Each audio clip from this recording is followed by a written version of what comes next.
सुहानी जब से आई हो बातों में लगी हो, जाओ चाय बनाओ। अनिकेत जूते उतारकर अंदर चला गया। देखा आंटी, 2 मिनट बात करते हुए नहीं और जनाब ऐसे सुनाकर चले गए। अगर तुम थक कर आ रहे हो तो मैं भी नौकरी करके आ रही हूँ। मेरा ऑफिस भी इतना दूर, यूं लगता है मानो मेट्रो में सफर करते करते जिंदगी का सफर ही खत्म हो जाएगा। सुहानी पड़ोस की शर्मिला आंटी से बात करते हुए अंदर आ गई। सुहानी और अनिकेत दोनों पति पत्नी वर्किंग। मेट्रो सिटी की भागदौड़ भरी जिंदगी में दोनों को एक दूसरे के लिए समय ही नहीं मिल पाता। सुहानी का मायका दिल्ली में होने के बावजूद भी वो सिर्फ फोन पर ही बात कर पाती। ऑफिस से छुट्टी मिलते ही या वार त्योहार पर अनिकेत को अपने घर कानपुर जाने की लगती। वहां जाते ही वो सुकून के पल बिताता, पर सुहानी को वहां भी सुकून नहीं। उसे बहू की जिम्मेदारियों का बोझ ढोना पड़ता। हर दिवाली अनिकेत अपने घर अपने माता पिता के साथ ही मनाता था, लेकिन इस बार कार्यभार की वजह से उसे अंत में तत्काल टिकट लेनी पड़ी।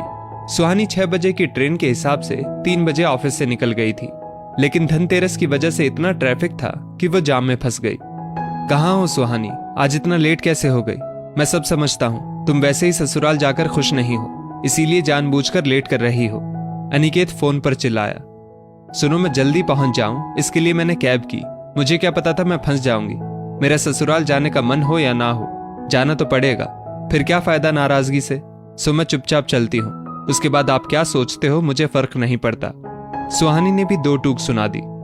जब त्योहार का माहौल है, जाम की वजह से मैं अपनी गाड़ी नहीं ले जा रहा, न ही कैब करवाई, और तुम कैब से आकर बड़ी समझदारी दिखा रही हो। अनिकेत चिल्लाता रहा। शर्मिला आंटी अनिकेत को सामान के साथ खड़ा देख सारा माजरा समझ गई। बेटा, वैसे मुझे बोलने का कोई हक नहीं, फिर भी ये बुजुर्ग महिला अपने अनुभव से कुछ कहे तो बुरा तो नहीं मानोगे? अरे आंटी, क्यों शर्मिंदा कर रहे हो आप? इस अनजान शहर में अपना कहने को कोई है तो सिर्फ आप। प्लीज कहिए ना। बेटा, मुझे नहीं लगता तुम लोग स्टेशन तक पहुंच पाओगे, शर्मिला आंटी झिझक कर बोली। हाँ आंटी, सब सुहानी की बेवकूफी से। आज ऑफिस जाती ही नहीं। 4 सालों में पहली बार ऐसा हुआ। इस बार तो संजोग ही ऐसा बन रहा कि ट्रेन बस कुछ मिल ही नहीं पा रहा। बड़ी मुश्किल से ट्रेन की टिकट अरेंज की, वो भी इस औरत की बेवकूफी से वेस्ट हो गई। अनिकेत चिढ़ते हुए बोला। मैं नहीं जानती बेटा इस बार का सफर तुम्हारा कैसा जाएगा, पर मैं ये जानती हूँ जिंदगी के सफर को सुखमय बनाने के लिए पति पत्नी दोनों का योगदान बराबर होना चाहिए। तुमने सुहानी को जॉब करने की आजादी देकर समझदारी और परिपक्व सोच का परिचय दिया, लेकिन उसके काम को तुम्हारा दिमाग आज भी वो सम्मान नहीं दे पाया। आंटी, आप कहना क्या चाहती हो? मैं कुछ समझा नहीं।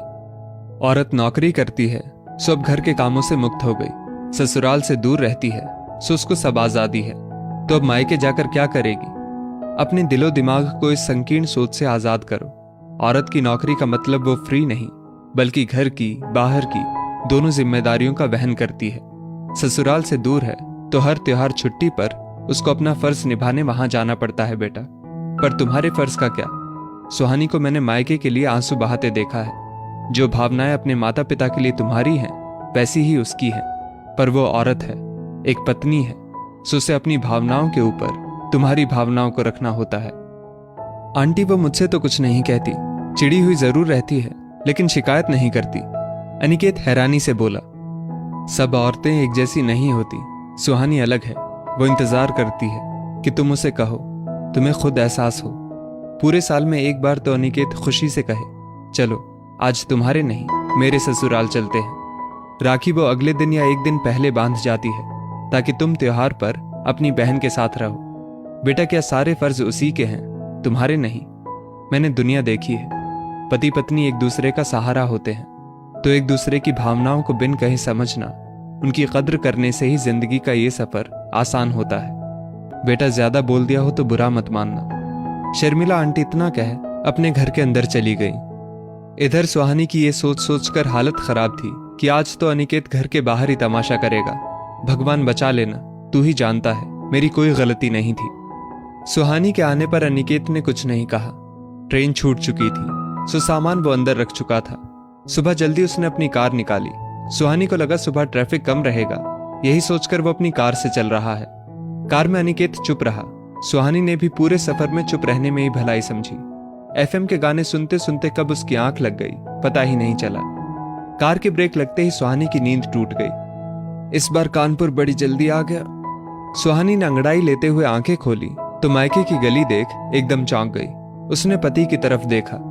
इतनी क्या नाराजगी, आप मुझे मायके छोड़ने आ गए। सुहानी की आंखें नम हो गई। इस बार दिवाली तुम्हारे नहीं, मेरे ससुराल में मनाएंगे।